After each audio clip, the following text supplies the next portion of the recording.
Hey guys, it's Adam from Premium Poker Tools, and I'm going to show you how this page works. So the point of this page is to help you figure out whether or not you can bluff your opponent profitably.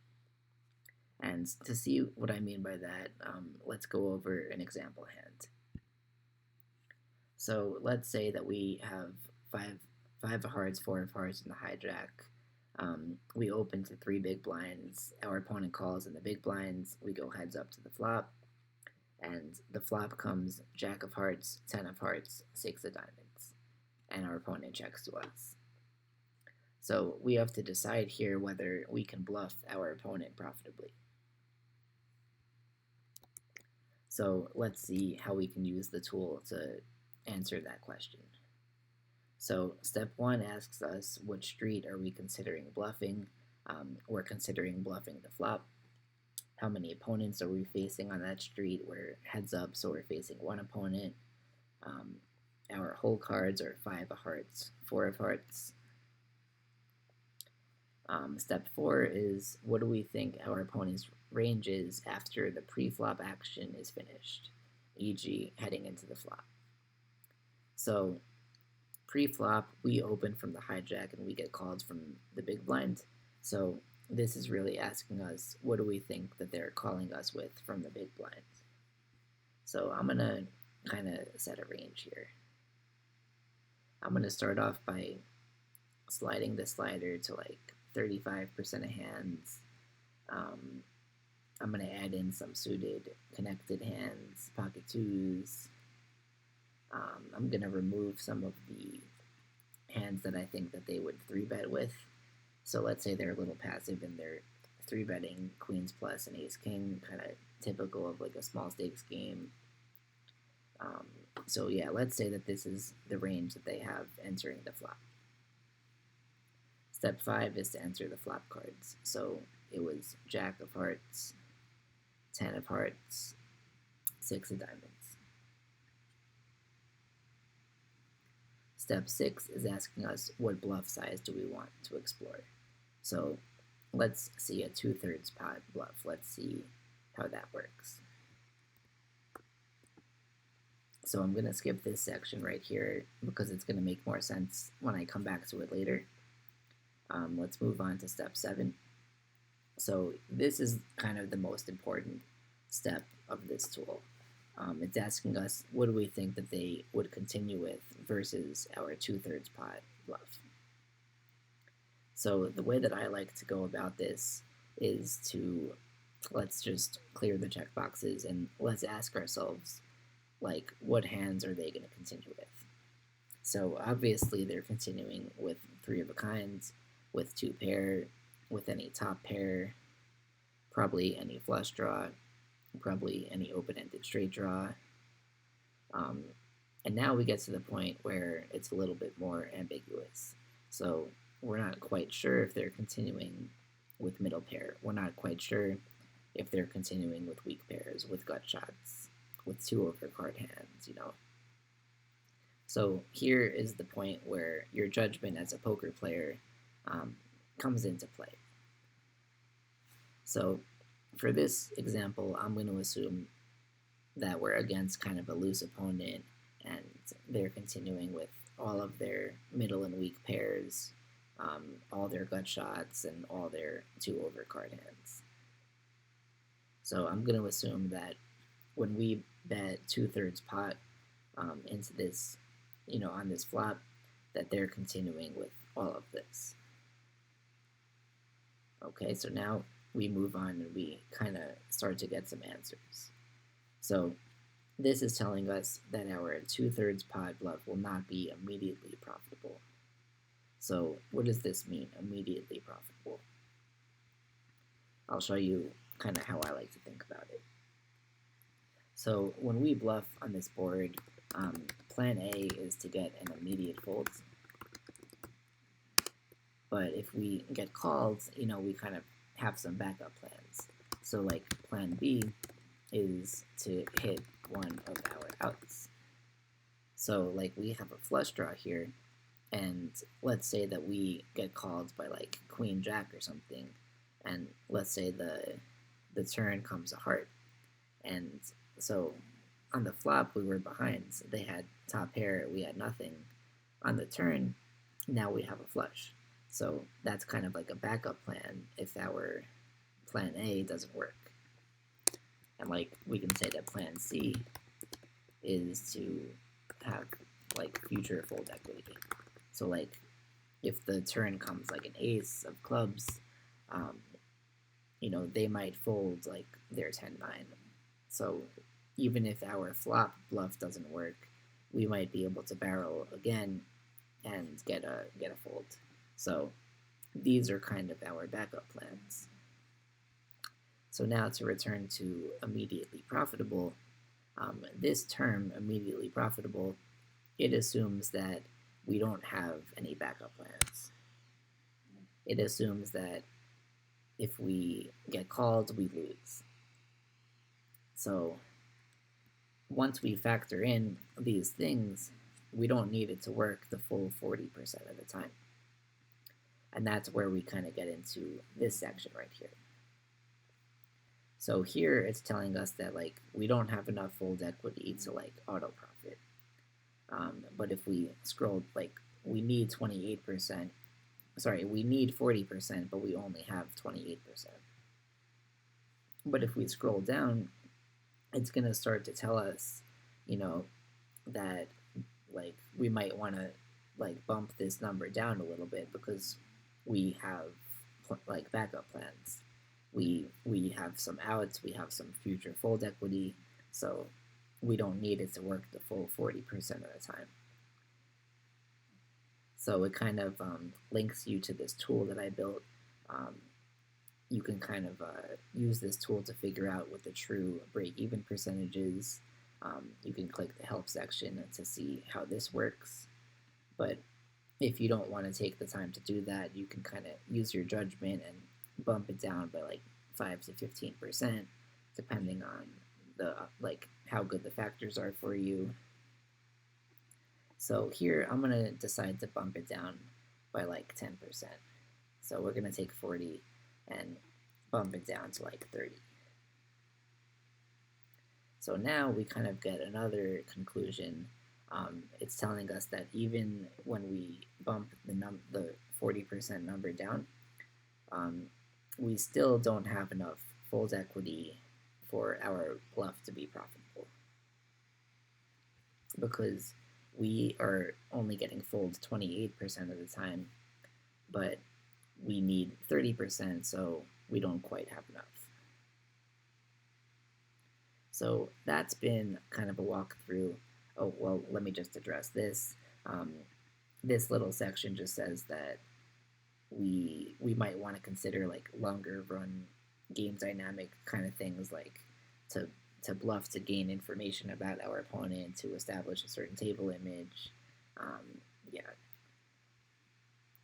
But anyway, this has been kind of a first walkthrough of the tool.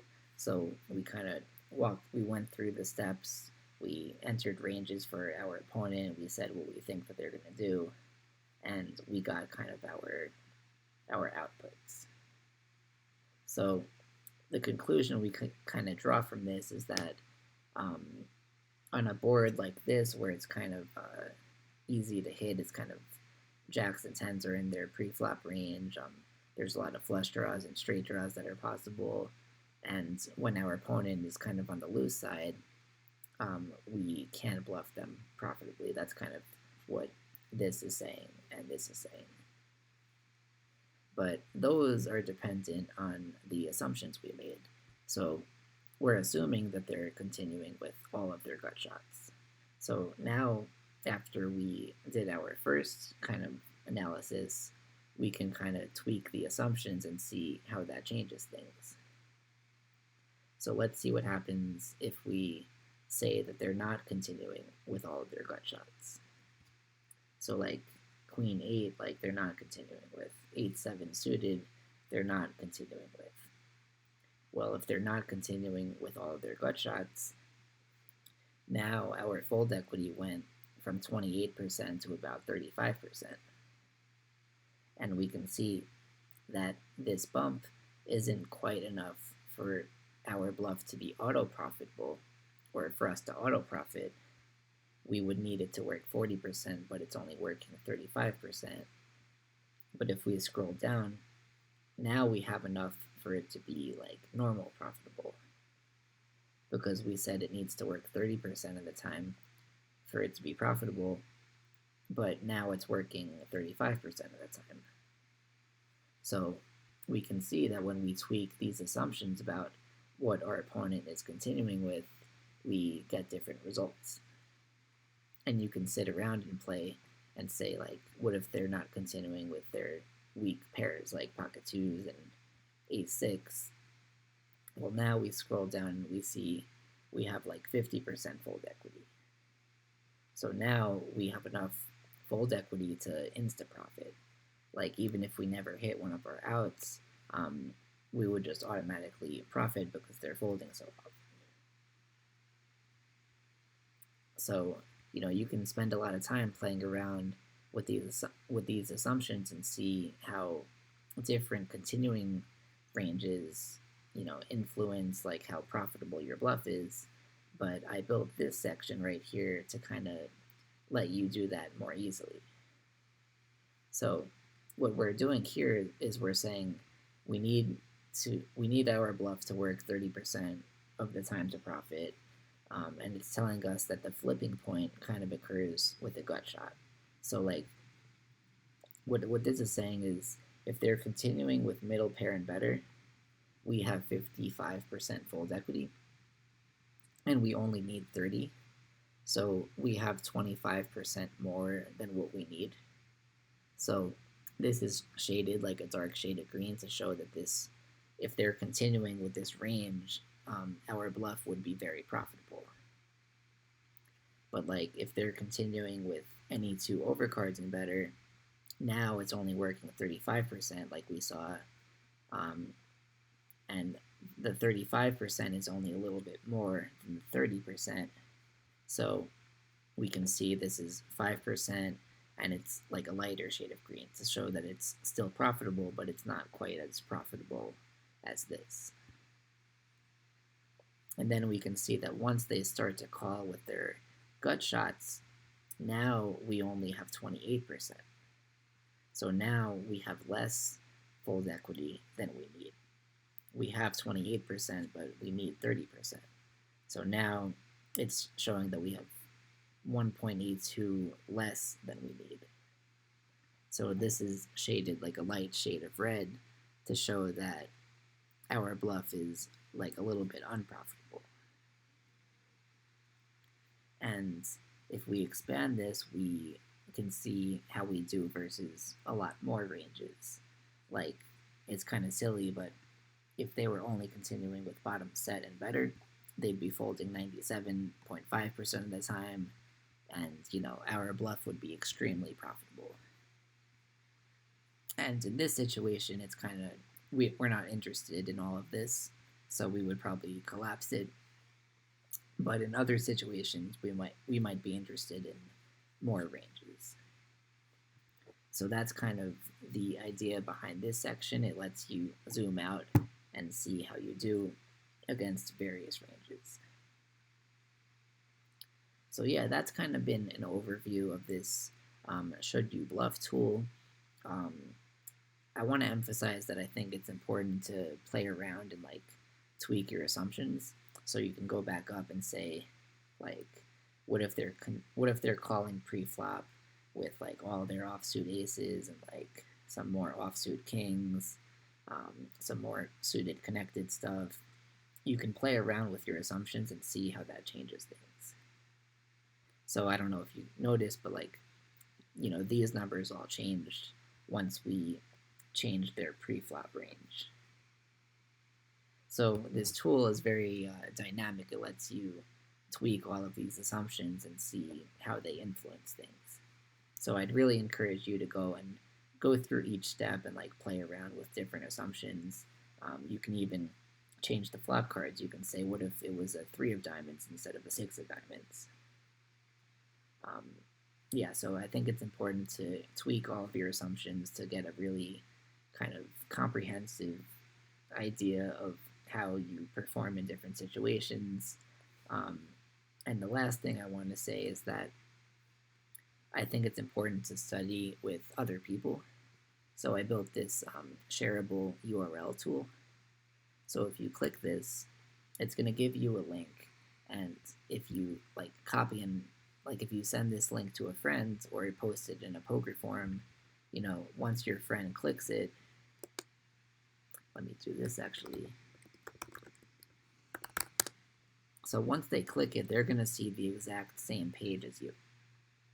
So if you want to study this spot with a friend, what to do with 5-4 suited when the flop comes Jack-10-3 with 2 hearts, you can just create this link and send it to a friend, or you can post it in a poker forum, and they'll be able to see the same page that you do, and they'll see kind of the assumptions that you made, and they can tweak it. So they can say, I think that they're not calling pre-flop with all this stuff. I think they're calling, only with their stronger aces and offsuit kings, and they're going to get a different result as you. So by creating this shareable URL, it's a great way to study with friends and to talk to people on poker forums. So this has been an overview of this should you bluff guided analysis. Hopefully it made sense. I think it's a very powerful tool with a lot going on. If you have any questions, please email me, azerner3@gmail.com. I'm happy to talk to you guys and walk you through things and clarify things. If you have any feature ideas or stuff that you think could make the tool better, I'm definitely all ears. Yeah, so I hope you enjoyed the tool. I hope you enjoyed the video, and thanks for watching.